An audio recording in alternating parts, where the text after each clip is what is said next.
Talking Again podcast.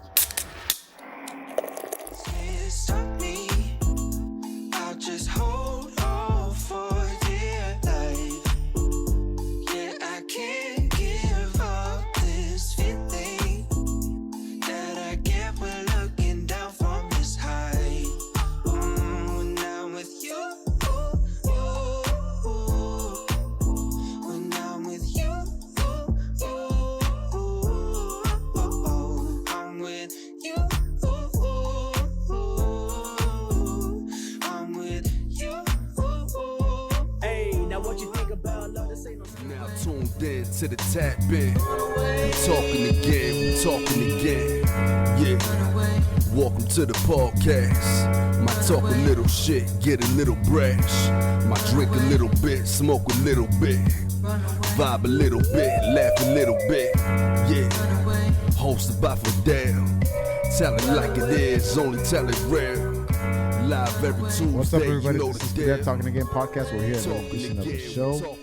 And to my left right here, all right, you're almost like face to face now. So damn near, yeah. We kind of turned away like that. So yeah, we're face to face. But anyways, you guys, Basel Foreelz. Hey, what's up, man? Shout out to everybody right there on the live. Shout out to everybody tuning in. Ladies and gentlemen, there's a whole new podcast right here. We're gonna make this shit happen. Yeah, you guys are in for a good one. I mean, shit, we've been talking for like 2 hours.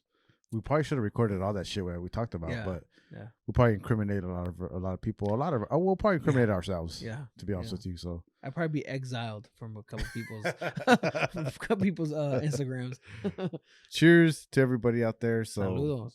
to a good show. Yeah. Hopefully YouTube can't see this because they'll probably demonetize me. But I don't make money off them anyway. So yeah. F you guys. Salud, modelos, everybody out there. Cheers to you guys out there. Brother. All right. Sometimes dead air is good when it serves a purpose, and that one was to wet our beak. Wet our beak, that's a good one. So there you go. For some reason, you said that, I went like this. Grab my nose. Wiping the nose is pretty close to it, now.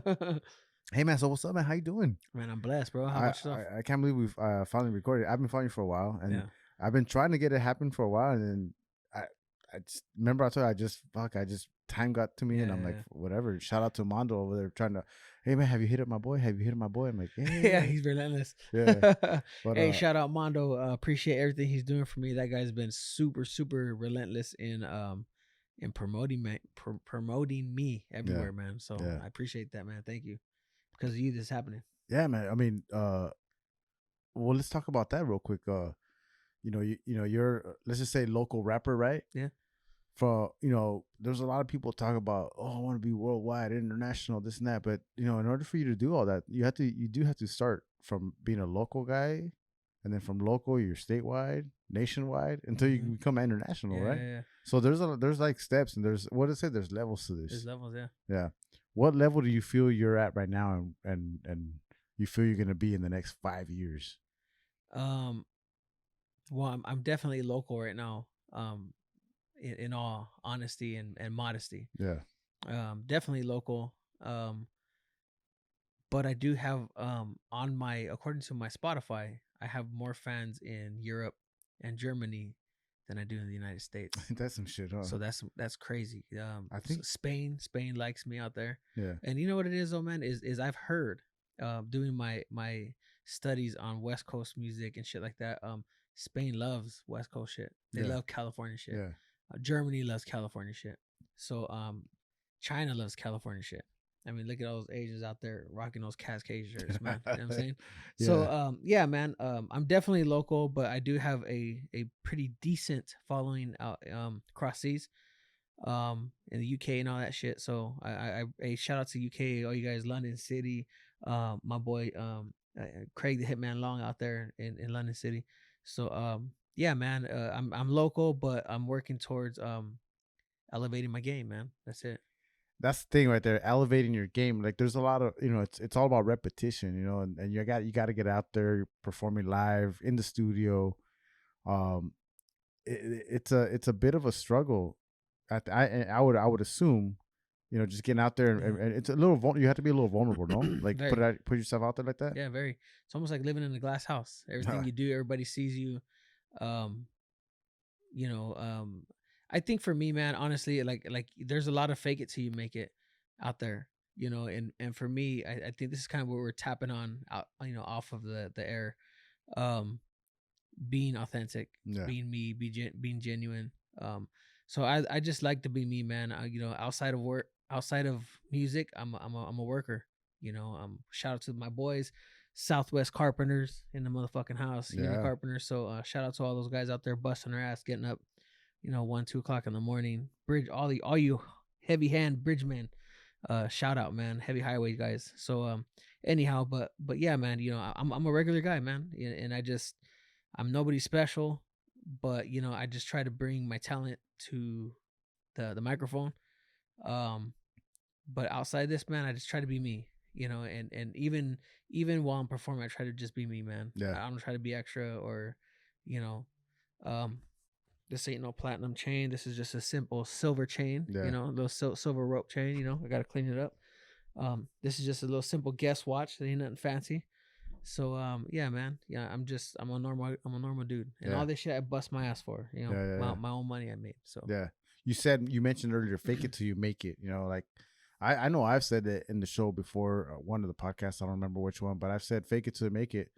There's nothing wrong with that. I don't think there's anything wrong with faking it until you make it, because in a certain way, you're not really faking it when you're actually aiming for that goal, right? Yeah. When you're aiming for that, that's what you really want. You're at one point, you're not really faking it.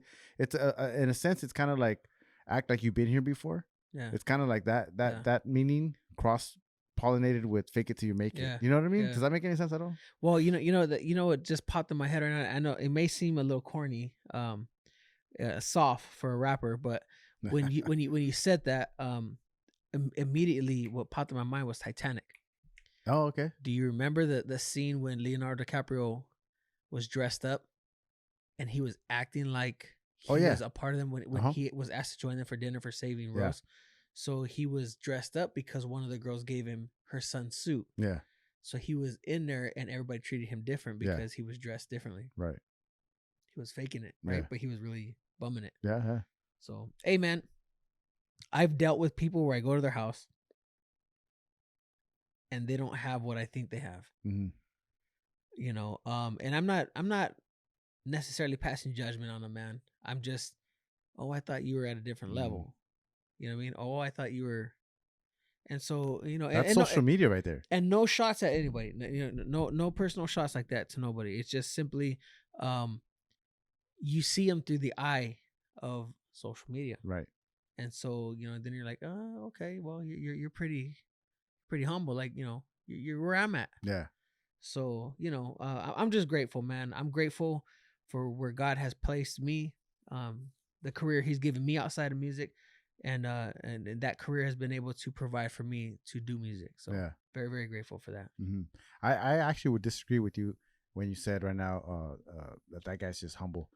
He's not humble. Well, whatever person it was, right? They're not humble. I mean, humble would be posting the reality, right? Reality, yeah. Humble would be like, hey, this is the real shit right here. Yeah. I mean, I get nice. I'll treat myself here and there. Yeah. You know, but there is a struggle. Yeah. I think that's a problem is that we're not showing the struggle. So, you know, we were talking about it earlier. Like my kid, like I want to tell him everything. I'm not gonna lie to him. I'm gonna tell him all that shit because I need him to know that it ain't easy, dude. Yeah. And when I do buy you something and like, you know, hey, Dad, I need a new catcher's gear. Mm-hmm. All right, we're gonna go get it for you. I got it from like this, but I need to let him know like there's a struggle behind this. It cost me, it cost me some time. We're gonna eat tacos de frijoles for a fucking week, right? But yeah. But I got you that catcher's gear because you need it. Yeah. You know what I mean? Yeah. So, that's in my opinion being humble. Now I'm not trying to, you know, give praise to me or anything. I'm just giving you an example as what would it be to be humble and the Instagram thing is social media. It's a game. It's a game within a game sometimes, but. And I understand it and I get it. I ain't knocking anybody for it, but at the same time, like know that it's a game too. Well, even man, to piggyback what you're saying, man, my friends. So, I'm a carpenter and I work around, you know, working guys. So my friends are like, you know, they see me shooting the videos. They'll see girls on my video, my videos, 2, 3 girls, 4 girls, cars. And honestly, man, with the cars, It's just the relationships I have and I've developed through my friends with their friends. I developed a relationship with those guys, and they come through, man. Sometimes they charge me, sometimes they don't. You know, most of the time they don't. Honestly, they just want the recognition, man, which is right. You know, what I mean, you give them their credibility. Who doesn't want the credibility, right? Of course. If I make you a beat, if I make you a track, if I'm spinning, you just want the credibility. So give me a mention. That's it. Exactly. You know, and that goes a long way. Yeah. It's like, you know, scratch my back. But you know, it does cost being independent. It does, you know, or they think I'm out here like, hey, you're out there having a good time. You got all these girls in your video. It's not like that. Yeah. It looks like that, but it's not like that. You know, it costs, bro. We're out here working. I'm breaking my ass on a Monday through Friday, sometimes Saturday basis, late nights, trying to make this shit happen, you know. So I pay for all my own shit. Sometimes I do get sponsors. Sometimes Normal Locked Doors comes through for me. Sometimes Micheladas come through for me. Big Rick. Sometimes I've even had Mr. Micha come through for me. Yeah. So sometimes I do get, you know, a little help, but for the most of the part, it is about 90% me. Oh yeah. I know you can, and while you can tell, like, especially from me after talking with you, I see it, like, you know, very humble. You're, and I see where you're coming from. It's a lot of grind, it's a lot of work. I mean, you're posting it, and that's what I respect, is that you're posting in your lives, on your stories. You know, you're putting it out there like, this is work. You know, like, you know, you don't often post too much of like the regular daytime job, which nobody needs to know that anyways. But now that everybody knows, the whole world knows, right? Fuck, you got a daytime job, but you're making it look like it's like it's all party all day long. And here's a fact, man. Is somebody told me to stop posting it. I was posting it a lot. I was posting my job a lot because I want to be honest with you, man. Everybody who's listening, man, I'm a very, very, very proud union carpenter. I'm a union carpenter, and I say that because I've been non-union before, and when I was non-union, I was struggling like a motherfucker. Oh yeah, struggling. And ever since I went in union, man, I've been great. I've lived a life. As far as like here or like here? Oh, okay. Feria wise, and you know what? Both, man. Because I got so much more knowledge. I became a fucking a bridge guy. I started learning. I had some great teachers that were over me that taught me. There's a saying: give a man a fish, you feed him for a day. Yeah. Teach a man a fish, you feed him for a lifetime. Right. So I was fortunate enough to have men that taught me how to fish. And because of them, I'm able to feed myself, my family, my friends around me. Prior, I didn't have that. You know, it was more like, get the shit on your own, fucking figure it out, right? Mm-hmm. So I say that, man, because I was posting my shit a lot because I'm super, super proud, man. If I'm not doing music, I'm doing union business. That's just me. That will always be me. So every fucking guy, every female, every sister in my brotherhood or the sisterhood, every brother in my brotherhood, fucking grind, man. Keep grinding. Love you guys. I'm there with you guys. My security, y'all be aware. What's that? What we're gonna be doing next, and we're gonna be doing the hot tub scene. Long Beach, babies. You already know the babies did it. And that's a wrap. Do you mind if I get to know you? I just wanna show you something. Do you mind if I just wanna show you something?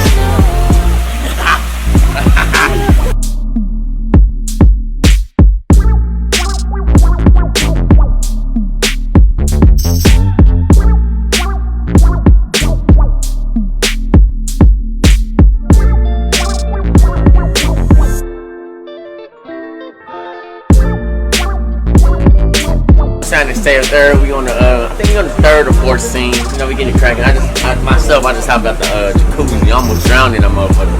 I think it was like 3 feet too, by the way. So I might be that small. We're going to the next scene. Let's continue to have a good night. Let's do it. I just wanna show you something new. I told you to right, let's get the last shot. Whatever you do, I want to be baptized. How'd you get baptized? And I didn't get baptized. Blanca Castro, Don Juan Bishop, Big Cheese Colitis, Big Cheeto Mike. Everybody please report to the goddamn fire pit. 1, 2, 3. That's a wrap. Hey, where you at, Where's your enchiladas?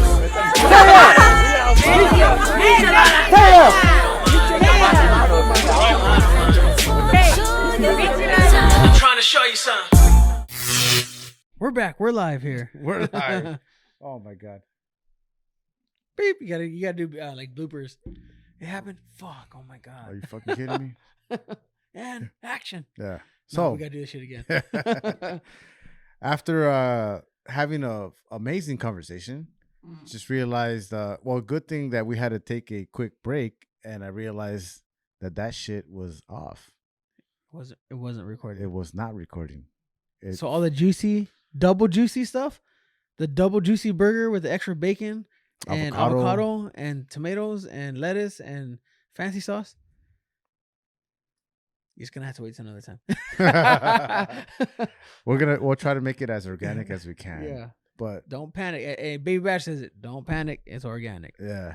Oh, Jesus Christ. Man, I mean, we touched on a lot, man. Yeah, man. I mean, it's gonna be hard to kind of like reenact I all think that. we went like 30 minutes and it wasn't It recorded. was like, yeah, Easy, or maybe a good 15 minutes. at and it least wasn't recorded. 15 minutes, Yeah. but for sure, I mean, it's up there. Yeah. Well, one, I have to apologize to you, That's good, man. but two, you said one of many. I think we've been flowing pretty damn good, and Yeah. I think we can get to a good, 2 or 3 more episodes, at Oh, least 2 or 3 more episodes. I mean, shit. There, man, there's so much to talk about. Me getting to know Fidel, and vice versa, man. So it's you can't script shit like this. So Yeah. it's hard to go back and try to redo something like that. But I know we can always touch base on it again, man. Definitely, I'm sure we'll come back to it on Oh, yeah. on one of those episodes. But I mean, like you said, man, let's just start off where we're at now, and where we're at now is, from what I remember, we were talking a lot about the '90s, right? Yeah, man. Our music, what it was then, and what we're trying to make it now. And I say we, as in you, because obviously I'm not making music, but then again, man, it goes back to radio is nothing. An artist is nothing without a radio. Yeah. And the same thing with a podcast these days. Podcasts are like, they're crucial. They're critical. It's exposure. It's all that in one, man. And it's highlighting not only the podcast itself, but obviously the people coming on here, man. So it's very much appreciated, and it's very much needed. You know, because there isn't enough. Not everybody can get on KD. Not everybody can get on 923, 1047, and whatever else is out there. yeah, So Power 106. So these podcasts, they're crucial, and they're not mom and pop shops. They're ways of getting you out there. It's like a platform. So it's disrespectful to call it a mom and pop shop. So I won't call it that. It's a platform. yeah. And so every platform is very, very vital and important. So I appreciate it, man. No, thank you for saying that. And yeah, this one, I know you're not saying it's a mom and pop, but it's my mom and pop. And if I had a producer on the other end, that shit wouldn't happen. Cut. When you went back there, I almost was gonna say, I was gonna say, hey man, we probably should have had somebody back there. That's my thing. Every single time I record, I'm always, it has the same mentality I have. I'm like, fuck, man, I wish I had someone back there. Or I'm thinking, man, now I'm gonna have to put a mirror. Hey, so you know what, man? Let's just do this, man. We are now taking online. Anybody that wants to come in and help out on these podcasts, why don't you just give my boy Fidel a shot, man? You know what I mean? There you go. Hit him on the DM, slide in. Yeah. You're really serious about this. Maybe this is something you want to do. Then why don't you give us a quick holler? You know what I'm saying? And if you're serious about it, then let's see if we can put your skills to the test. All right. There you go. I won't pay you, but I'll pay you in beer. Hey, you know what I'm saying? Maybe I'll buy you a drink everyone. Or let me know. I might bring you some donations to you. You know what I'm saying? There you go. No, hey, I appreciate that, but we we really got deep into the conversation of music, man. Yeah. Music in general, like, it's not to me, in my opinion, it's not what it was before. You know, I No. grew up in the '90s listening to like Snoop Dogg, Tupac. I mean, it was different. It was storytelling. It's just totally different. So when I hear your music, it's the same thing. I'm sticking back to that old school, but obviously with some of that contemporary shit that we have now going on, you know, and your stuff is that love stuff, and you know, it's storytelling, and I'm trying to squeeze everything all in at once, and I know I'm not going to, but it's different. That style that you're bringing, it's that 90s style. What do you attribute that to? Like, is it just you being a fan of it or growing up with it? Yeah. One being a fan of it. So I have a song, and for everybody who don't know, or if we, you know, I don't know what portion is gonna be, how the editing of this show will be, but we did make mention earlier about my EP, Dr. Jekyll, Mr. Hyde. Yeah. So that's the reason for when I put music on the back burner for so long, Fidel, for a long time, bro. Mhm. And I just kept putting it on the back burner for choosing my career, my girl, whatever at the time of whatever was happening in my life, right? And I felt like I just kept shying away from it. But when I would see people perform, I'd be like, fuck, I should be there. Yeah. You know, you feel that, why am I not here? Unsettling feeling. So I say that because when Dr. Jekyll, Mr. Hyde is my first EP. Probably would be my last EP for a good minute. That's crazy. Yeah.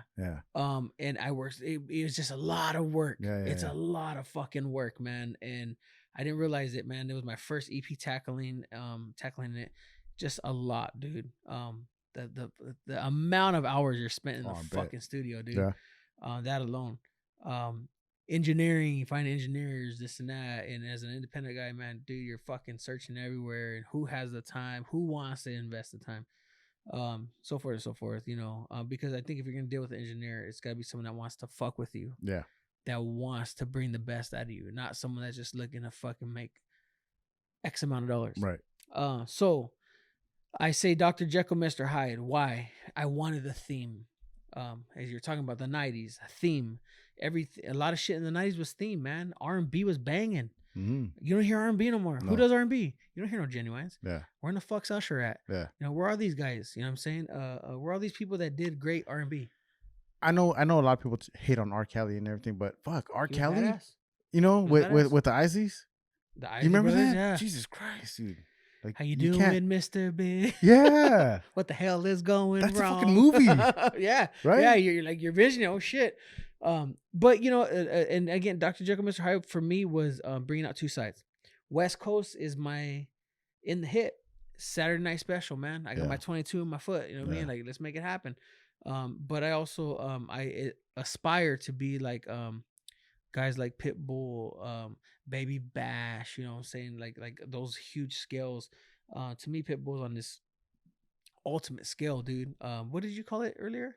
Which one? You call Pitbull like Worldwide? No. You said Republican something. Oh, he's using that Michael Jordan business mentality. There's a huge worldwide market. Yeah. That's what he calls himself, Mr. Worldwide. Mr. Worldwide. Yeah. And I think that's the mentality, man, that needs to be brought from every Latino, Chicano, you want to call yourself. I'm a Chicano. I consider myself a Chicano, right? Mexican American, whatever. My dad's from Sonora. My mom's from San Antonio, Texas. So I'm from here, from California. So I'm Mexican American, bro. But my thing is small thinking, small results. Big thinking, big dreams, big aspirations, big results. Think big, pray big, expect big. So to me, man, it's Mr. Worldwide or nothing. Yeah.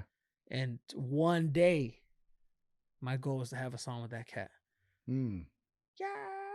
Yeah, imagine dude, that. That'd be the shit, dude. But yeah, man. So again, Dr. Jekyll, Mr. Hyde is introducing two sides to me, man. And that's my level. I'm gonna venture off in. Yeah. Is a West Coast style, and then and a Dr. Jekyll side. So mainstream, very West Coast, and West Coast is just It's Cali shit, man. Mhm. You know, and we got our own vibe. Yeah. You know, and man, what's crazy is that I was doing a lot of research on this shit, and I came across hip hop evolves or evolving hip hop. I think it's called The evolution of hip hop. evolution. The evolution of hip hop. And I learned so much from that. Yeah. About how the East Coast didn't like the West Coast. Yeah. They ain't fucking hip hop. I was like, really? Yeah. And then the how they were talking, you know, rapping on them. I was like, bruh, like. And to me, they're two total different styles, Right, bro. yeah. They're two total different styles. Biggie Smalls, Tupac, and to me that was already elevated. Yeah. That already elevated your skill. But back in the day when they were trying to bang on like the NWA era, it was kind of like, even to me, like NWA kind of sounded like rock and roll a little bit. Like Yeah. stuff like that, you know. But when they started coming up with that hardcore West Coast, like that G-Funk, bruh, we're the masters of G-Funk, bruh. Yeah. I mean, nobody can mess with us Yeah. with G-Funk, bruh. You said Biggie and Tupac, and I know that there was that whole East Coast West Coast rivalry, and you probably lived through it like I did. So I got to see all that shit too. Fucking anyways, but I really think that those two cats right there were very alike, and their music was very alike. It's just that people around them were the ones that were creating all that fucking drama. Yeah. But I mean, if you really think about it, like, they were both storytelling in their own little way, but they're both storytelling. And I mean, from what I remember, Tupac is a East Coast guy that came to the West Coast. Yeah. You know what I mean? Adopted us. Yeah, facts. Yeah, right. Yeah. So that's why there's that similarity came in there, and Tupac coming out here and doing his thing, he just adopted the West Coast style of storytelling. Yeah. But at the end of the day, it's all storytelling, right? And even at that, you got a guy like 50 Cent, did the same thing. Yeah. He's from Queens, and he came out here and he got, he even has a song. I've been down in LA with Dre and Snoop for so long. I'm gonna see you walk and put these motherfucking khakis on. That's sick. You know what I mean? But that's just not only are you bringing a talent over here, but you're also showing the influence of the West Coast. Yeah. Because that's how much you influence a motherfucker. You know what I'm saying? Yeah. Our shit is worldwide. You got people in Spain that want to be like us. People in China that want to be like us. You got Chinese food walking around with fucking Charlie Brown shirts on. Come on, bro. Yeah. Bruh. I mean, they're low rating out there. Did you know that I seen a 12-year-old wearing that shirt? Nah. A 12-year-old, like it's coming back, and it really is, like, in a crazy way. Did you see the crop tops they're making for girls? Yeah. Because I got my own female line, so I'm like looking at this like, what the fuck? Do you really have your female? Yeah, I dude. don't know that. So I got a male line and a female line. So is that the line? Wait, because you have Lions breed and then Alpha Nest. Alpha Nest. Okay. So Lions, man, he has done his homework. So Lions breed is my male line for all my followers. Y'all know what time it is. And that actually I made for the workers, bro. So us workers out in the field. The carpenters, the union carpenters. And it turned into something different. Mm-hmm. It turned into something huge, man. And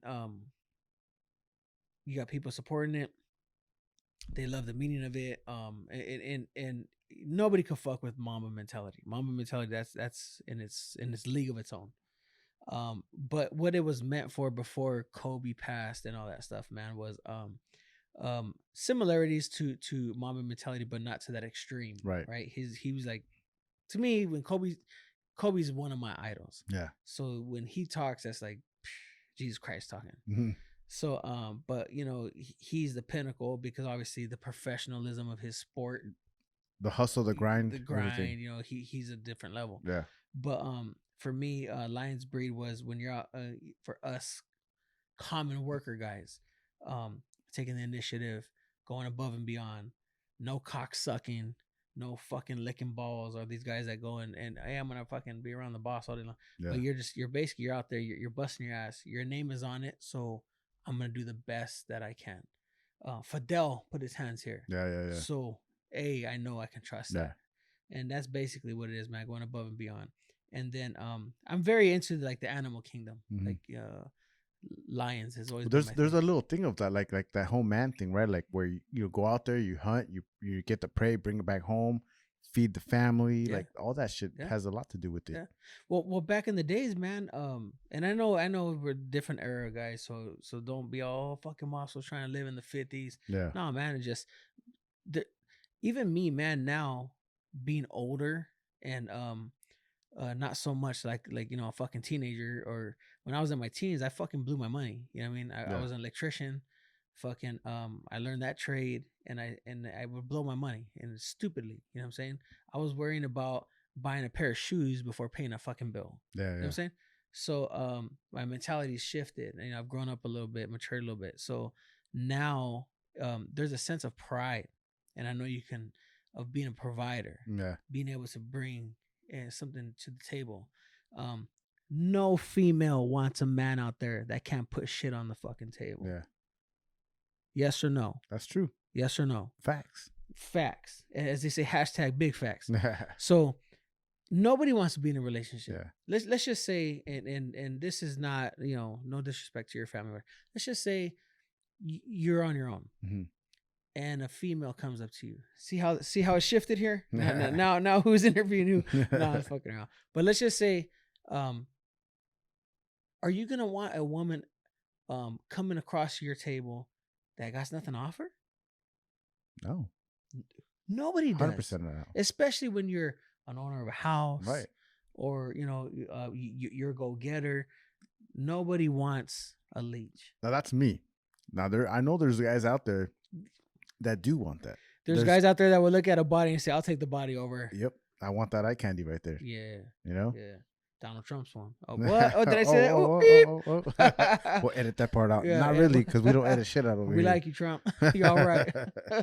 No, you're right. You're right. I mean, we spoke about it earlier. It's chivalry. Like chivalry. I was raised that way, and I'm trying to raise my kids that way. And I know every once in a while, like here's the thing.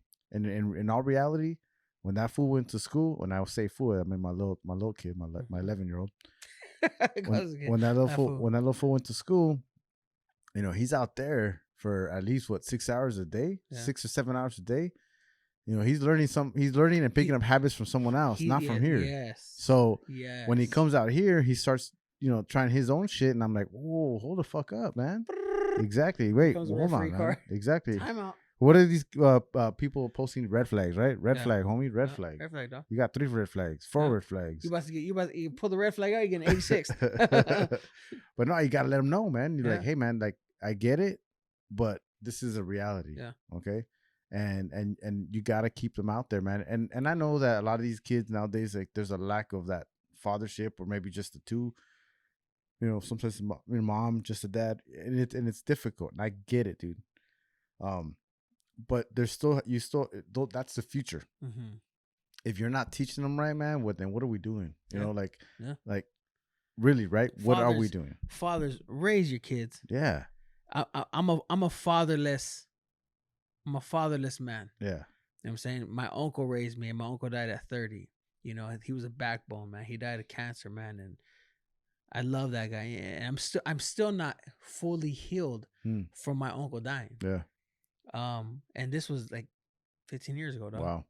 Yeah. So because that's just the impact. The impact that he had, impression on my life. So my real dad's still alive, and if he died today, man, I don't know, man. Would you even know? Probably wouldn't. I probably wouldn't find out until about maybe a couple months after. Wow. Or I probably would, but I don't know, man. But not much of a roadblock, right? Not much of a roadblock. My grandfather just passed. And I'm gonna share some personal shit, man, because since we're gonna be authentic, right? Muscle Foreelz. I'm gonna be for real with you guys, man. But I grew up. My stepdad beat the shit out of me. He didn't like us because we weren't his kids. So when my mom met my stepdad, my mom had 3 kids: my older sister, my older brother, and me. I was the baby. This guy was a prison fucking guy, whatever. He didn't like us, man, and he let that shit be known. So for you cats out there trying to hook up with these girls with kids, respect their fucking kids, man. Love their kids, man. Yeah. And you don't just love the girl, if she has kids, accept the kids too. You know what I'm saying?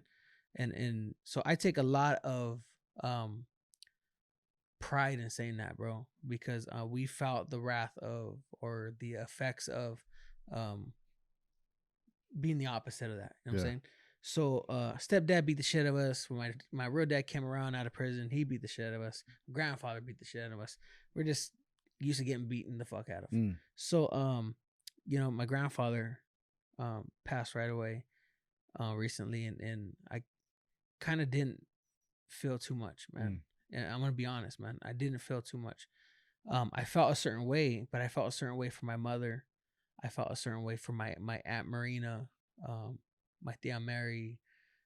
Those women mean something to me. My mother, my Aunt Marina, my Aunt Mary. They played a vital role in my life. But that's it. So you felt for them. For them. My Aunt Mona, another one. She's another one. Other than that, but yeah, if my dad passed, probably wouldn't feel too much.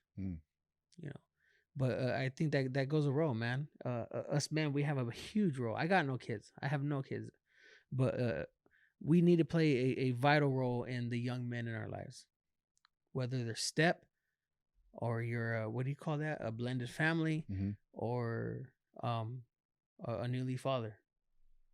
Yeah, and that took an awkward turn. That took an awkward turn. But it's real. It's organic. It's real. And we said that we were gonna keep it like that. And going to that, that's like shit changes. You said right now you don't have any kids. Eventually, one day, God blessing, God willing, you will have kids, and shit's gonna change.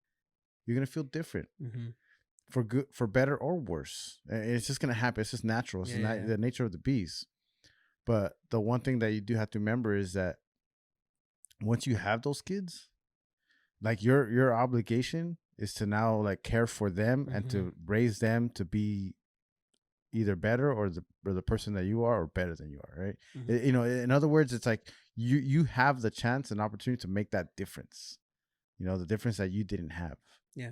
Right. So that's why my parents raised me a certain way. I took a lot of the good from that. Yeah. And then the things that I thought were not so good for me, I'm not doing that to my kids. You know what I mean? Yeah. So now I'm not knocking on my parents. I'm not knocking on them at all because they were raised a certain way. Different eras. Totally different eras, right? They were raised a certain way. They got raised by getting their ass kicked every single time. I got my ass kicked too. And I can kick my kid's ass. I'm almost 300 pounds, bro. I can fuck them up. But I'm not, because it just, to me, I still was a desmadroso. I had my ass handed to me a few times, and I deserve that shit. You know what I mean? There's some times I remember. So did I, man. You deserve that. We almost, we broke all kinds of shit. We almost burned the house down. Shit. We did all kinds of shit. You know what I mean? So hell yeah, I deserved it. So I'm just saying, I grew up rough, cool. So I'm not like the whole pity party. But what I'm saying is that when it comes down to it doesn't need to be all the time. Yeah. You don't need to beat the fuck out of this guy all the time, man. Like ease up, man. Right. He's still sore from last time. Yeah. Yeah. It's one thing about disciplining somebody, but don't be so fucking aggressive. Like, we're not easy, kicking anybody's ass. Yeah. And back in the days, I mean, we're talking to probably a crowd of 90s babies, 80s babies. Yeah. We all know what time it is, man. Getting fucked up with shit that we was different, beaten down with sticks. My grandma used to beat me down with a stick. Yeah. You know what I'm saying? But I used to go and hide. So here's my grandma's fucking refrigerator. Yeah. We'd fuck up, and she'd chase us around. She couldn't catch us because she was older, so we're like out sprinting her, and then we go and hide in between the fucking cabinet and she couldn't reach us because it was deep. Yeah. So she was sticking us with a fucking stick, bro. Like I'll never forget that shit. Like a movie right there. Yeah, stop. You can't go nowhere. Yeah. I'm telling you, man. It's a blessing. They're the kids. They're blessings, man, but then they fucking you get a bunch of grace, man. Yeah. That's why I shave now. If you guys didn't notice, I'm nice clean cut because of that. I have too many grays, but no, going back to the music though, I know, again, we went off on a tangent, guys, man, but that's fine. That's what we do here, man. One of the things that I was going to ask you about, what's your opinion on using like lines from old songs? I do it. I know you do. I do it. So that's my, but I'm glad you asked that. But why? Okay. So what's the reasoning behind it? Cause I think I know why, but I want to hear you say it. Tell me your reason why you My reason is that you're paying homage to the artist. Yeah. That's your influencer. Yeah, that's who That's who motivated you to do what you're doing, and that's why you're doing it. It's not because I need space and I need to fill it in. Let me take some from them. That's your that's your influence. Yeah. Well, because I hear it in your music, so I know that's why it's there. I mean, even my song Saturday, I started if it don't make dollars, then it don't make sense. Yeah. You know, and when it's making all the sense, going right, and if it don't make dollars, it don't make sense. Everybody who's West Coast knows who that is. Yeah. You know, it's quick. So, and the same shit in my dedication to Pac, I wrote that song. It's called Legends Never Die. Yeah. I wrote that simply as a fan of Pac, but also as an artist, from an artist standpoint, coming to him as a fan. So, like, here I am, Pac. This is what I imagined when I wrote it. Like, if I'm talking to you, but I want to write you a poem, Pac, about how I feel about you. Yeah. And as a young Hispanic man, a young Chicano man, you know, where because I felt like when Pac touched me, Pac didn't touch me as in physically. Right. He touched me and he didn't touch me with now as a young gangbanger when I was gangbanging. He touched me with his rider music, When You Want to Be a Savage. Yeah. But when I was a kid, when I first ever heard Pac, I think I was like 9, maybe 11. I forget what age I was. I Get Around, right? That was the very first song that got me. But what hit me was Keep Your Head Up. Yeah. Keep Your Head Up to me was like, wow. Yeah. And Ambitions as a Rider, You Can't See Me, Wonder Why They Call You Bitch. Like, those are the songs that everybody's like, woo, Pac. Yeah. No. Keep Your Head Up, Brenda's Got a Baby. Those are heavy messages. Storytelling. Yeah, like that. Like, messages. Like okay. So Tupac, I always thought of Tupac like this. Every song, most of the songs that he wrote, you can make a movie about it. Yes. When you can make an hour 45, 2-hour film out of like 4 bars. Isn't that crazy? Yeah. That's a message right there. Yeah. Yeah. We don't get too much messages anymore. He basically was like a person that knew you from afar. But you know, as a young brown boy, I knew we're not the same race. Yeah. I know you're black. I know I'm brown. To me, it wasn't so much the color. It was just more or less, I know you're different. Yeah. I know we're different because the racial shit wasn't in my brain. Right. Wasn't embedded. But you were able to relate to it. But I was, that's the key. Right. Is that I were like, dude, we're not the same, but for some reason you're like resonating in my brain, my heart, my soul. And it felt like you fucking knew me. Yeah.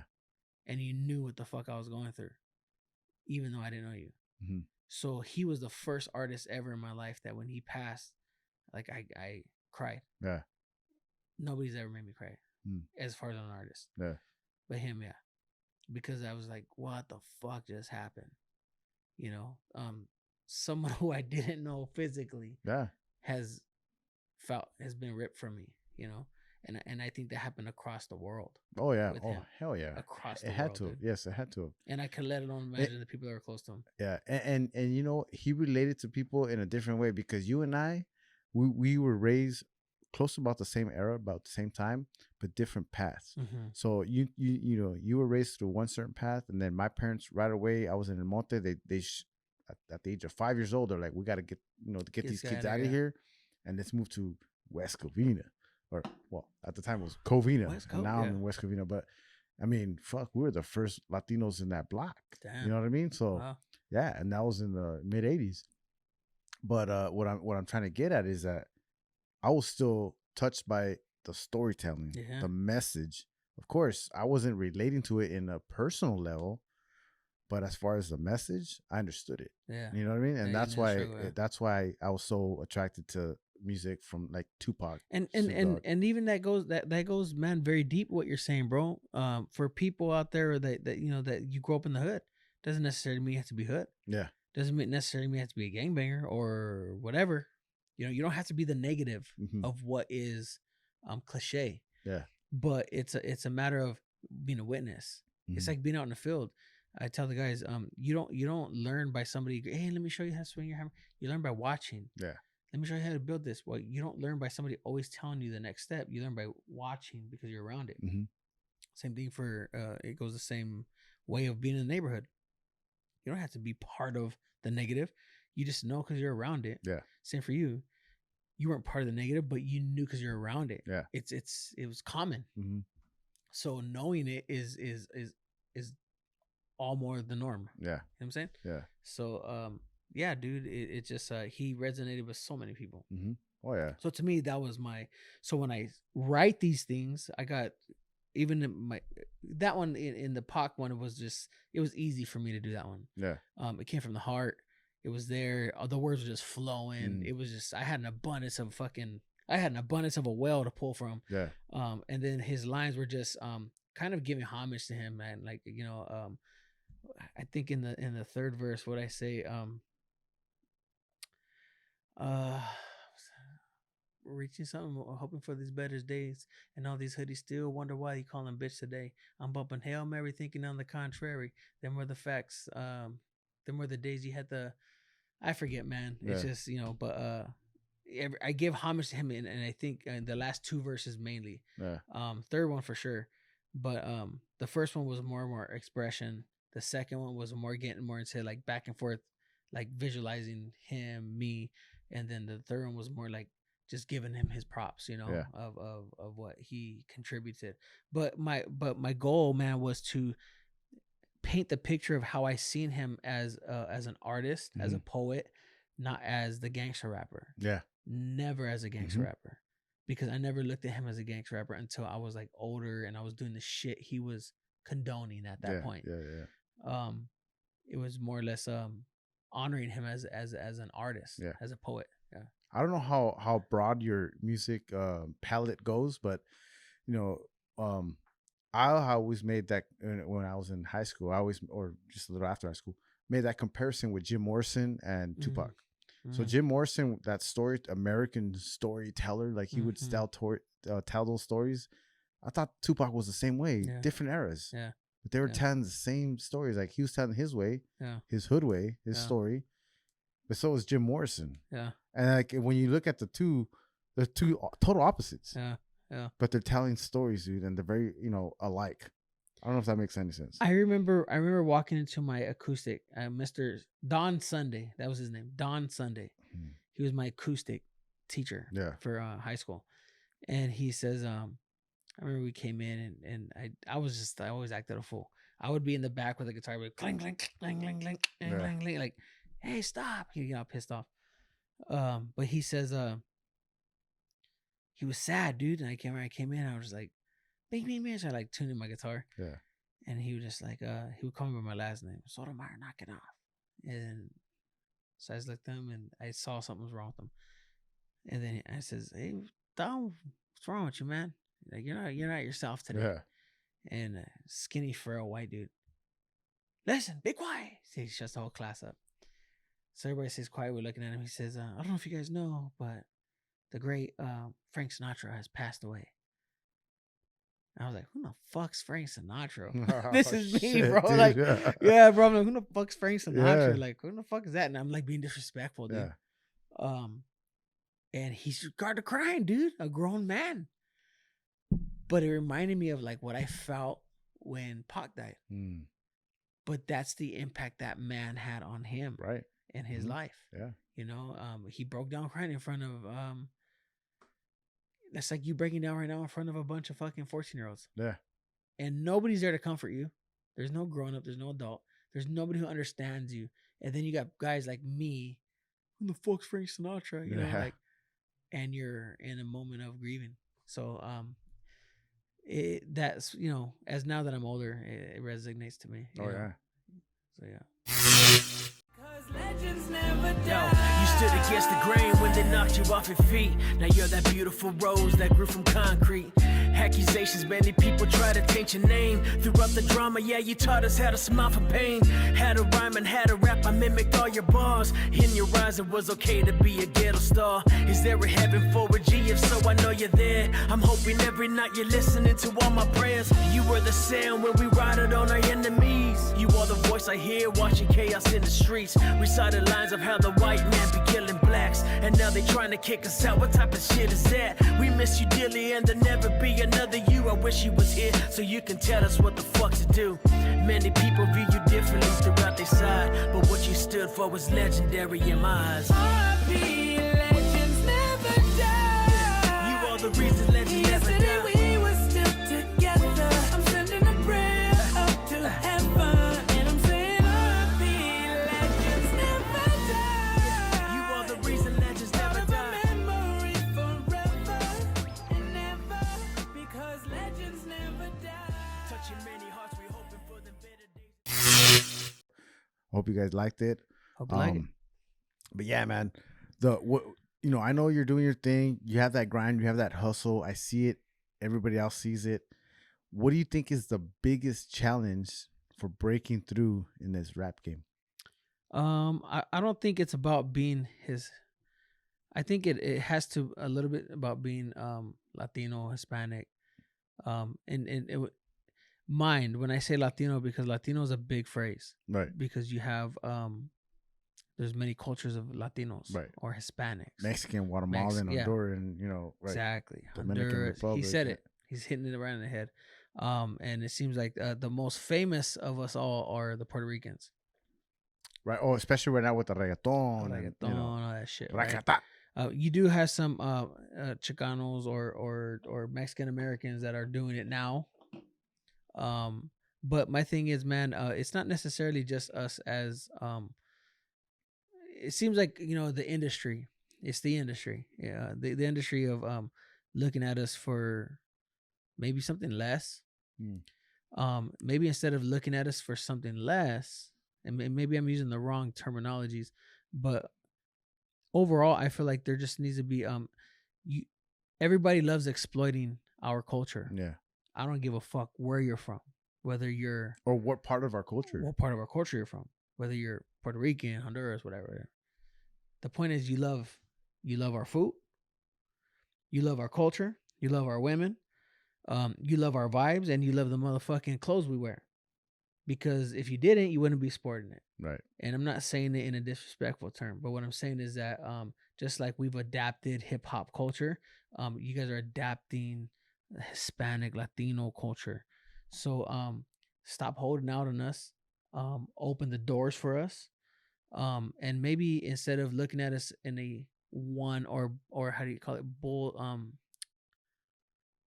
tunnel vision. Instead of looking at us through tunnel vision, then maybe how can you open doors for us to where, hey man, we can also help you as an producer, as a production person. How can we all benefit from this? How can we all blow up together? If you blow us up, how much more it makes you look better? So come on, man. If I throw it at you like that, you know what I'm saying? Let me we said Latino. I think I said Latino, right? How about we go with Mexican? I like Mexican. Do you think Mexican artists are getting typecasted as like that? Oh, definitely. As that Chicano, old school, like lowrider, oldies, So type of grime. I did a podcast with someone not that long ago, and he was very open with me, and he's from Colorado. He grew up in Colorado. Yeah. And he was like, when Mondo pitched you to me, he says, I thought, oh, he's gonna come another Southsider homie, tatted in his face, neighborhood. Yeah. He's like, but damn, I started looking at your shit. I was like, this fool, you're not nothing like that. Right. Well, no, man. Like, I'm in my own lane. Yeah. Master Foreelz is in his own. I'm in my own lane, dude. I'm not trying to bite nobody's style. I'm influenced by people, or I'm inspired by people. But I'm in my own lane, dude. So he was surprised that one, I didn't have no tats on my face. Yeah. He was surprised I wasn't coming with the whole high power fucking approach. Yeah. So you weren't sampling "I'm Your Puppet" and on man. one of your tracks. Hey, right? no offense to you guys out there that are doing it, but yeah, let's man, I'm trying to broaden for anybody out there, Mexican American, since that's what we're sticking to right now. Mexican American, Chicano. Yeah. That's what we are, right? Right. Like, as I said before, if you didn't hear the first time, my dad's from Sonora, my mom is from San Antonio. So I'm from California, man, and so I'm Mexican American, dude, and I'm just trying to help if I can help open the lane, then why not us all? Instead of, don't just put us all in this fucking category of doing lowrider shows, Yeah. cholo clothing, and it's dope, man. Don't get me wrong. I grew up in that shit, you know what I mean? But man, dude, help us get to the next level. You know what I mean? Like, if you're not helping, then what are you doing? Right. Are you blocking? Are you hating? Mm-hmm. Which one is it? Yeah. If you're not, then that means you're just turning a blind eye. But if you got the keys, help open up these doors, man. You know, we're out here all grinding. We all got talent. And if you're out there and you're Chicano and you're claiming to be Chicano and if I may be real for a minute, Yeah. if you're claiming to be Chicano, if you're claiming to be, you know, all about the raza and the movement, then help the fucking raza come up, dude. Yeah. Open the fucking doors. And if you got the keys to the door, open the fucking door, man. Don't be afraid of it. Yeah. Make it happen. You always hear that phrase. I mean, I worked at, you know, at the mall at some stupid novelty store, and we sold hermit crabs. Do you know if you know anything about hermit crabs? Hermit crabs crawl. Mm-hmm. As soon as they try to crawl out of that cage, they pull the next one down. The same thing, right? Crabs in a bucket, right? You've heard that expression before many times. Latinos, we do that a lot. But I feel like lately, like, well, maybe in your industry, it seems as if, you know, people use this phrase, stay in your lane, stay in your own lane. Do they not want Latinos in that lane? You know, a lot of like white guys try to get in that lane and they get shoved out right away. You got to be fucking super hot. Eminem. Vanilla Ice, I don't know what happened. Maybe fucking Machine Gun Kelly wrote it for a little bit. Yeah. Oh, yeah. And what MGK, that's what they call him. But is there... are they not allowing us in that lane? You're in the industry, man. Like, do you see that or no? As far as live shows and albums and or studio time is very important. I feel like right now there's a lot of Chicanos, Mexican Americans. There's a lot of us brown guys. Yeah. That are really, we're going out getting it on our own. Instead of waiting for the fucking Dr. Dre, for the DJ Quick, and no disrespect to DJ Quick, and I say that personally because if he ever hears this, he's given the raza more respect, more love than anybody has, because he knows that was his fan base. Yeah. I don't care who you are. If you're hot and Hispanic culture loves you, Latinos love you, Chicanos love you, you're gonna blow up because we're huge. We're worldwide, baby. Right. You know what I'm saying? So I do feel like going back to your question, I feel like we are kind of maybe put in a certain category right off the top, but there is a lot of guys out there grinding. I want to give a shout out, man, personally, Concrete Live. That motherfucker's grinding. Baby Bash is grinding.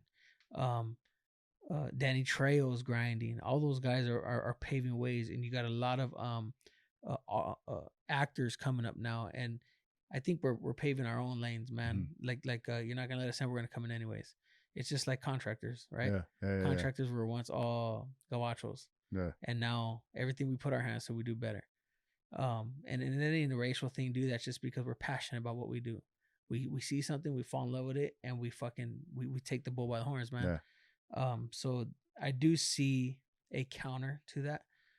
Yes, I feel like we're held down a little bit. But on the flip side, we got our guys that are gente out there that's grinding, man. Yeah. And you can't deny it. Yeah. You can only deny it for so long. Right. Before it's just but you can't stop it. That's for sure. Last thing. We talked about making a difference, right? Making that change with our kids, right? Like we're gonna treat, raise them a little differently. Okay. Now let's take it back to music. Are you gonna open that lane for yourself, or are you gonna open that lane for others? For me, man, I'm probably one of the most, and I'm not tooting my own horn, dude. I'm a super humble dude, man. Yeah. I don't think I'm above anybody. I don't think I'm better than anybody. If you come at me foul, with every reaction you get, however you react, you're gonna get a reaction. Yeah. So if I see something, and you're coming at me a certain way, I'm gonna react to that. You know, if you're gonna get loud with me, I'll probably get loud back with you. You know what I'm saying? If you get foul with me, I'll get foul back with you. Yeah. I don't. If there's one thing I'm not afraid of is confrontation. But in the same token, I'm not looking for issues. So I'm very willing to open up any fucking door for anybody coming. Whether I don't think you're behind me, but if you're coming after me or whatever, and I'm there, or you see me wherever you feel you see me, if I'm there, I'm down to work with you or help open a door for you. As long as I see honestly that you have a fuck your following. I don't give a fuck if you have 100 followers or 1,000 followers or 10 million followers, but if you have just the right mindset,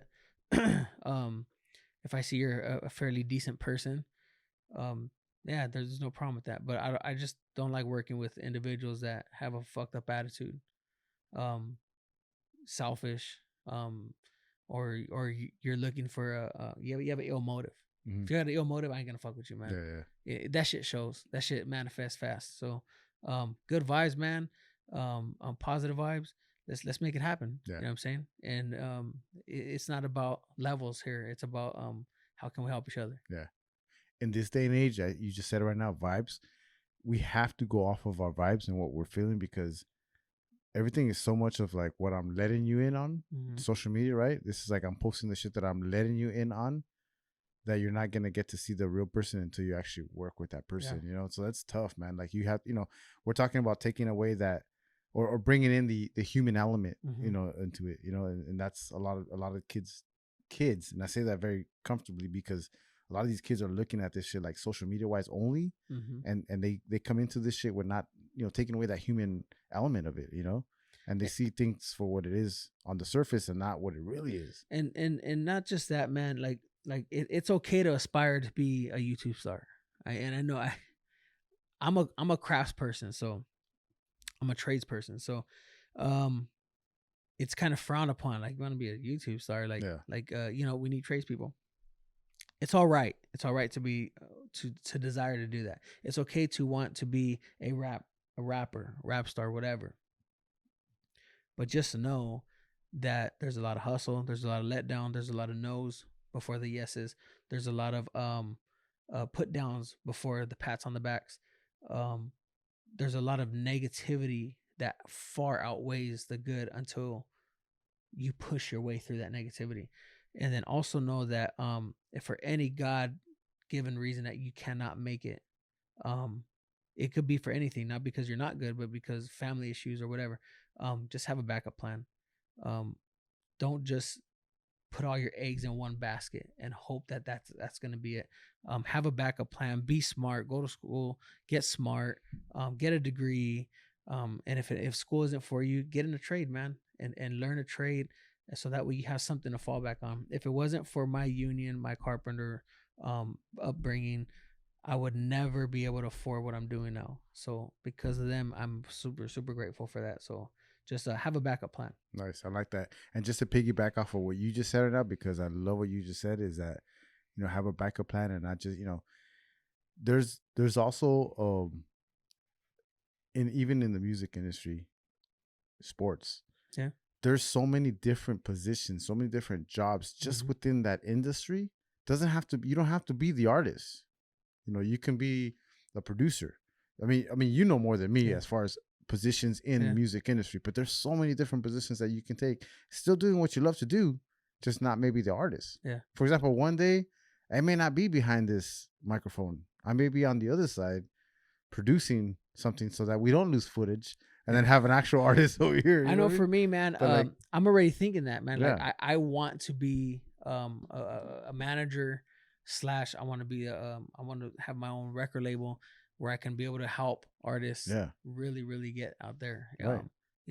Shit like that. So yeah, I'm with that. We're on the same page. Yeah. Same wavelength. Same wavelength. Two great minds think alike. Well, there you guys have it, man. I appreciate you, man. I appreciate you the time. Likewise, brother. Man, this has been great. This is one of many episodes, man, because I feel like we can talk for fucking hours, bro. Yeah. We'll keep it going. Definitely the Modelo helps, but Not as much, man. I mean, Nah, this man. shit's like water. I mean, I've been pissing it out all fucking night. Me too. I already pissed out the last 5 of them that I drink. But no, man, this shit's genuine, man. Yeah. And again, thank you. I'm honored, brother, and thank you for sharing your platform with me, man. Yeah, no, I appreciate you, brother. Likewise. So you take care, everybody. Make sure you guys tune in. I'll post all the information down below. Real quick, if you want to sign off with some of these, I'm gonna throw some dates at you, and you just talk a little bit about those if you'd like. Sure. November 6th, you got a toy drive. November 13th, there's the turkey takeover. On the 27th, you got that video you shooting for Love Me. Oh yes. So again, I did make mention to you guys about November the 6th, and that was going to be the toy drive for No More Locked Doors, Ride and Low Entertainment, One Way Car Detail, and many others.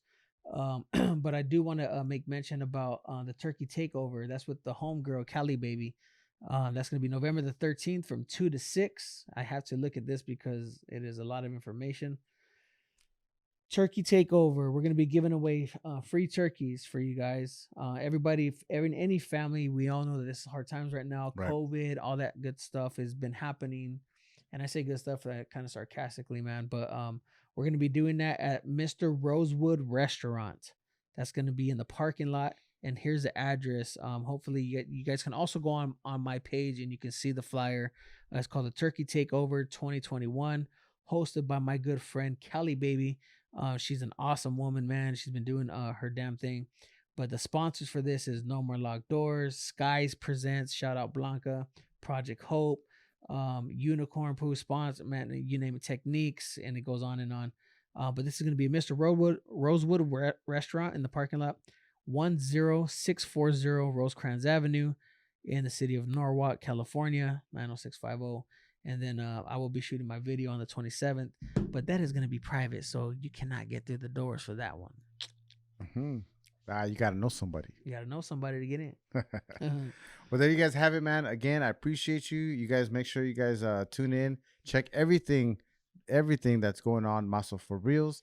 And there you go. Yeah. Hit me up, Maso_Foreelz, Foreelz. Can't see me. There you go. Adios. Hosted by Foreelz. Tell it like it is, only tell it real. Live every Tuesday, you know the deal. We talking again. You now tuned in to the tap in. You now tuned in to the tap in. You now tuned in to the tap in. We talking again.